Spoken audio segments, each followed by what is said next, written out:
Sabit Zeqiri nga fshati Llabjani Novobërdës thot se nuk mund ta punoj e as ta shes arën e tij për shkak se nëpër të kalon kanalizimi i fqinjëve. Ka pas njëri me marë, po si më ka vëzu që ka kanalizimin që të, dhe më thonë, o dërhjekaj.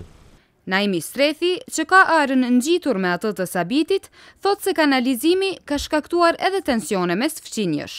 Unë me Sabitin shkoki kanalizimi 2-3 herë kom pas konflikt, që s'ka na pas kor, jem që të jemi rritë bashkë, shkoki qitina, kemi pas konflikt. Ndërkaq Bajrush Ymeri, kryetari komunës së Novobërdës, thot se deri më tash nuk ka pasur ankesa rreth këtij kanalizimi. E vetmja vrejtje që ka ardhur para disa muajve ka qenë kërkesa nga Sabit Zeqiri që e cekt edhe ju, i cili ka ankesa rreth rrjedhjeve nga gropa septike që është afër arës së tij.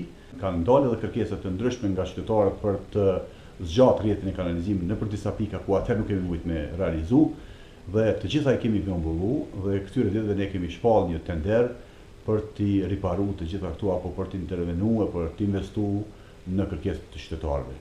Dhe ne dje kemi pas edhe mbylljen e tenderit për këtë çështje, siç është ndërtimi i kanalizimit për lagjen Kolonia e Re në Novobërdë, Kufës dhe Llabjan. Dhe meqense dje është mbyllur, domethënë tenderi dhe janë dhënë ofertat, ne presim këtyre ditëve të vlerësojmë dhe shumë shpejt kjo çështja e atij personi që është ka bërë ankesë do të zgjidhet.